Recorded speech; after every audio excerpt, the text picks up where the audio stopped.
Olunaku olw'enkya Uganda yakwegatta ku nsi yonna okukuza olunaku lw'abakozi wakati mu kwefumiitiriza kw'ebyo abakozi bye bayitamu ng'emikolo emikulu gya kubeera mu disitulikiti ey'e Namutumba era bwe tutuukiddeyo ng'engoma zaatandise dda okuvuga ng'abaayo beetegekera abagenyi.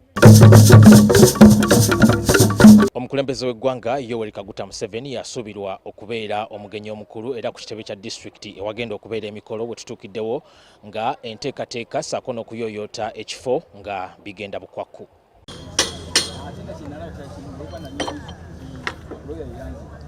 Disitulikiti eno ey'e Namutumba y'emu ku ezo ezikola obwakyabazinga bwa Busoga era ng'ekitundu kino kiyimiriddewo ku bya bulimi mpozzi n'ebyobusuubuzi ebitonotono. Wabula abantu be twogeddeko nabo mu kitundu kino batugamba nti obwavu ssaako ne bbula ly'emirimu bikyali waggulu nnyo era nga baagala gavumenti waakiri ebasembereze ku makolero ssaako n'okubakendeereza ku misolo eri abo abalina ebizinesi oba emirimu emitonotono gye beetandikiddewo.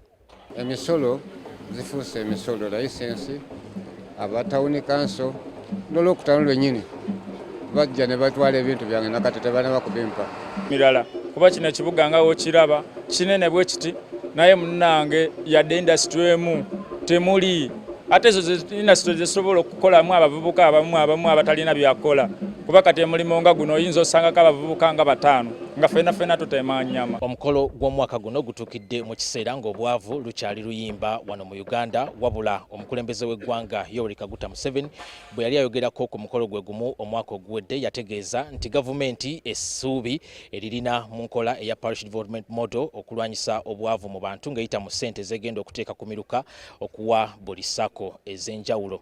Kisuubirwa nti n'olunaku olw'enkya entegeka eno yakuddamu okuwulirwa wano ku mikolo sinakindi gavumenti okubaako enkola empya gyeyanjula nga girinamu essuubi okulwanyisa obwavu mu bannayuganda. Omulamwa gw'omwaka guno essira gulitadde ku kutumbula embeera abakozi mwe bakolera ssaako n'okutumbula ennyingiza era ng'ebisingawo ku ntegeka zonna nga bwe zigenda okutambula ssaako n'omukolo nga bwe gugenda okutambula olunaku olw'enkya tujja kuba tubibatuusako wano ku NTV. Nze Aniwalu Katamba wano mu disitulikiti ey'e Namutumba.